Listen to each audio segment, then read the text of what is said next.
Hello అండి, నమస్తే.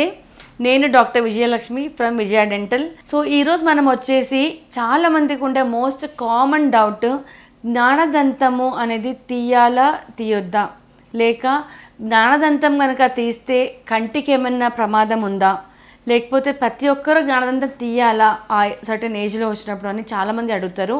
So దానికి నాకు ఉన్న ఎక్స్పీరియన్స్తోని I'm going to sort out your questions and answers. So జనరల్గా ఏంటంటే విజ్డమ్ టూత్ అని అంటాము, జ్ఞానదంతం అంటాము, అకల్కదాడని చెప్తాము యాక్చువల్గా. సో ఇది 17 years ప్లస్లో మనకు రావడం అనేది మొదలవుతుంది యాక్చువల్గా. సో ఆ 17 yearsలో వచ్చినప్పుడు చాలా వరకు ఏంటంటే మనకు మామూలుగా ఇలా గమ్ కవర్ అయ్యి ఉంటుంది. సో మెల్లగా పళ్ళు ఇలా గమ్ వెనక్కి వెళ్ళుకుంటూ పళ్ళు బయటకు వస్తుంది. సో జనరల్గా కొన్నిసార్లు అది వచ్చినట్టు కూడా తెలియదు యాక్చువల్లీ. కానీ కొన్నిసార్లు మాటికు అక్కడ చిగుళ్ళు వాపు రావడము, లేకపోతే నొప్పి రావడము, లేకపోతే కొందరికి నోరు తెరవడకపోవడము అటువంటి జరుగుతుంది అనమాట. సో అలాంటప్పుడు జనరల్గా మనం ఒక ఎక్స్రే అనేది తీసి చూస్తాము. అంటే పొజిషన్ ఎలా ఉంది, అదేమైనా పక్క పంటకి ఇబ్బంది పెడుతూ ఉందా, లేకపోతే ఎగ్జాంపుల్ ఇక్కడ చూస్తున్నట్టయితే కనుక ఇది కంప్లీట్గా ఇలా పడుకొని ఉంది. సో ఇలా ఉన్నప్పుడు సమ్టైమ్స్ అది స్లీపింగ్ టూత్ అనమాట, అది పడుకొని ఉంది, దాన్ని అది పక్క టూత్ కూడా డిస్టర్బ్ చేయదు. సో అలాంటప్పుడు మనం వదిలేయచ్చు యాక్చువల్గా. లేదన్నప్పుడు ఒక్కొక్కసారి ఏమవుతుంది, ఇలా ఉంటుంది యాక్చువల్గా. సో ఇలా అడ్డంగా ఉంది, ఈ సందుల్లో ఉంటుంది ఇక్కడ. సో ఈ గ్యాప్లో ఫుడ్ అనేది ఇరుక్కుంటూ ఉంటుంది. సో ఆ ఫుడ్ ఇరుక్కడం వల్ల ఏమవుతుందంటే పక్క పళ్ళు పిప్పళ్ళు అవుతుంది, అట్ ద సేమ్ టైం ఈ విజ్డమ్ టూత్ కూడా పిప్పళ్ళు అవుతుంది.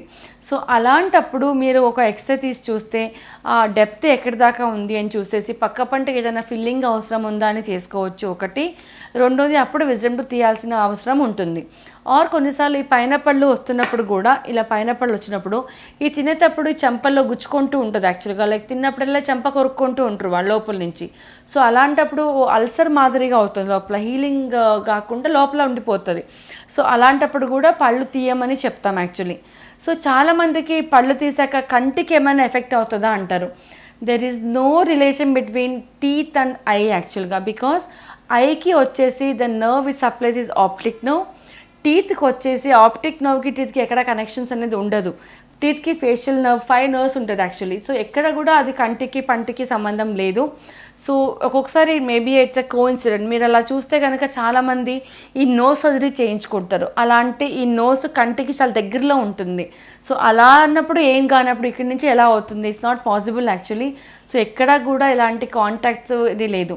కానీ ఒక్కొక్కసారి మీకు ఏదైనా ఐ సర్జరీ అయ్యింది అన్నప్పుడు మాటకు అంటే గట్టిగా ప్రెషర్ పెట్టి ఇలా అన్నప్పుడు ఏదైనా ఒత్తుతుందేమో అని కాస్త వద్దు పోస్ట్పోన్ చేయమని చెప్తామే. కానీ ఈ పంటి తీయడం వల్ల, టూత్ ఎక్స్ట్రాక్షన్, టూత్ రిమూవల్ వల్ల కంటి చూపుకి కానీ కంటికి కానీ ఎటువంటి ప్రమాదం కానీ ఎటువంటి హాని లేదు. నేను ఇది నా 27 ఎక్స్పీరియన్స్లో చూసి చెప్తున్నా యాక్చువల్గా. అండ్ ఇంకొకటి వచ్చేసి ఏంటంటే విజ్డమ్ టూత్ ఖచ్చితంగా తీయాలని కొందరు అడుగుతారు. లేకపోతే అన్నీ వచ్చేసాయి, లేకపోతే ఆ విజ్డమ్ టూత్ వచ్చినప్పుడు పళ్ళన్నా ఇలా క్రౌడింగ్ అవుతుంది, పంటి మీద పళ్ళు వస్తుంది అని చెప్తారు. నిజంగా ఒక సింపుల్ థింగ్ నేను లాస్ట్ వీడియోలో కూడా చెప్పాను, పంట మధ్యలో గ్యాప్స్ ఉంటాయి అని చెప్పాను మామూలుగా.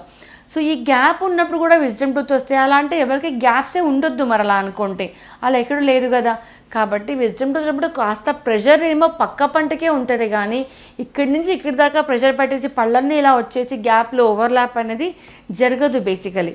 అండ్ విజ్డమ్ టూత్ నేను చెప్పేది ఏంటంటే మన క్లినిక్లో as long as wisdom tooth మిమ్మల్ని డిస్టర్బ్ చేయనంత వరకు కూడా దాన్ని కూడా డిస్టర్బ్ చేయాల్సిన అవసరం లేదు. ఒకవేళ అది వచ్చేటప్పుడు ఇలా గమ్ ఇన్ఫెక్షన్ కానీ, లేకపోతే సమ్టైమ్స్ ఇలా వస్తున్నప్పుడు పైన పళ్ళు కింద జారి ఉంటుంది. సో పైన పళ్ళు చిగుళ్ళ మీద కొరికి కూడా ఆ గమ్ అనేది ఇన్ఫ్లేమ్డ్ అవుతుంది, ఎర్రగా అవుతుంది అనమాట, యాక్చువల్గా కమిలినట్టు అవుతుంది. సో అటువంటప్పుడు కూడా we can go for something called as apicoectomy అని చేస్తాం. ఆ గమ్ని కొద్దిగా లేజర్తో కట్ చేసి తీసేస్తాం అనమాట. So that we are giving a way ఆ టూత్ రావడానికి. కాబట్టి అంటే ప్రతి ఒక్క పేషెంట్కి ఇది వేరేగా ఉంటుంది, లైక్ వాళ్ళ నోరు ఇది బట్టి ఉంటుంది. సమ్టైమ్స్ కనుక మీకు ఈ చెంప కొరుక్కొని పుండులాగా అయినప్పుడు నోరు తెరవడానికని కాదు. సో చాలా ఇప్పుడు గమనించినట్టయితే the most common cause for like oral cancer is non healing ulcer అని చెప్తాము. అది ఎప్పుడంటే పళ్ళు షార్ప్గా ఉండేసి పళ్ళు గుచ్చుకొని అది అల్సర్ మాదిరిగా అయిపోయి అది కనుక అల్సర్ పుండు మానకపోతే that might turn into a cancerous lesion. కాబట్టి కొద్దిగా జాగ్రత్తగా ఉండి consult your nearby dentist whenever you have such symptoms like this.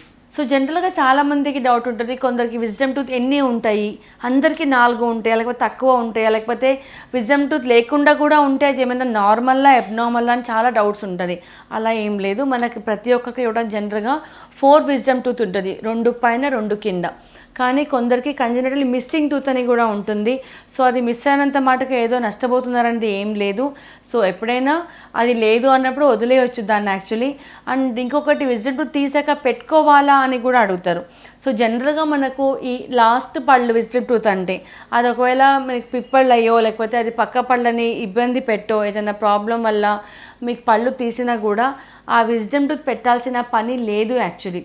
కానీ ఈ కింద పళ్ళు ఉండి లైక్ ఆర్చ్లో బాగానే ఉంది, స్ట్రైట్గానే ఉంది అన్నప్పుడు ఫ్యూచర్లో ఎప్పుడైనా పనికి వస్తుందేమో, లైక్ బ్రిడ్జ్గా వెళ్ళినప్పుడు అని అనుకుంటే కనుక ఆ పంటికి మనం ఏదైనా పిప్పళ్ళు ఉన్నప్పుడు దానికి కూడా రూట్ కెనాల్ చేసి క్యాప్ వేసే అవకాశాలు ఖచ్చితంగా ఉంది. కాబట్టి ఆ ప్రాబ్లమ్ని బట్టి మనం అప్పుడు డిసైడ్ అని చేయాలి, లైక్ ఏం చేస్తే బాగుంటుంది అని. అంతేగాని ప్రతి ఒక్క విజ్డమ్ టూత్ తీయాలి అనే ఖచ్చితంగా రూల్ అయితే ఎక్కడా లేదు. చాలామంది ఏంటంటే విజ్డమ్ టూత్ తీసాక సూచర్స్ వేశారు ఖచ్చితంగా వేయాలా అనే క్వశ్చన్ ఉంటుంది. సో బేసికల్లీ విజ్డమ్ టూత్ అంటేనే చివర్లో ఉంటుంది మామూలుగా. సో ఈ పళ్ళు తీసినప్పుడు మామూలుగా పళ్ళు ఇలా పెద్దగా ఉంది, పళ్ళు తీసేసాము, so socket will be hole పెద్దగా ఉంటుంది. సో అలా ఉన్నప్పుడు మనకు తిన్న ఫుడ్ కనుక వెళ్ళి ఇరుక్కొని ఎక్కడ మళ్ళీ సెకండరీ ఇన్ఫెక్షన్ అవుతుందో అని చెప్పేసి సూచన అనేది వేస్తాము. సో ఈ సూచర్స్ వేసాక జనరల్గా అగైన్ 2 టైప్స్ ఆఫ్ సూచర్స్, రిజర్వబుల్ ఉంటుంది, తీసేది కూడా ఉంటుంది. తీసేది కనుక అయితే అరౌండ్ 7 to 8 days తర్వాత సూచర్స్ రిమూవ్ చేయాల్సి వస్తుంది. లేదు అబ్జర్వబుల్ వేసినప్పుడు కనుక అదే కరిగిపోతుంది సూచర్స్ యాక్చువల్గా. అంతేగాని ఎందుకు వేసి ఏమైనా అవుతుందా అనేది ఏం లేదు. సో ఇది కూడా నార్మల్ ప్రొసీజరే ఉంటుంది యాక్చువల్గా. ఇలానే విజ్డమ్ టూత్ తీసినప్పుడు కొన్నిసార్లు ఏమవుద్దంటే వెరీ రేర్లీ యాక్చువల్గా లైక్ పద్ధతిలో కానీ ఏదైనా ప్రాబ్లం లైక్ వేడి కాపడము అది చేస్తారు కొందరు. సో పొరపాటున చేయొద్దండి. ఎప్పుడైనా మోస్ట్ కామన్ థింగ్ మీరు ఏం చేయగలుగుతారంటే లైక్ చల్లగా ఎంత తీసుకుంటే అంత మంచిది. మీకు any tooth infection like any tooth pain కానీ అది విజ్డమ్ టూత్ కానీ వేరే పళ్ళు కానీ ఈ వేడి కాపడము ఇలా జెండు బామ్ పెట్టి మసాజ్ చేయడం అటువంటిది మటుకు పొరపాటున చేయొద్దు. అలా చేస్తే కనుక ఈ వాపు కానీ పెయిన్ కానీ పెరుగుతుందే కానీ తగ్గదు. సో ఎప్పుడు కూడా హోమ్ రెమెడీస్కి బాయ్ చెప్పండి.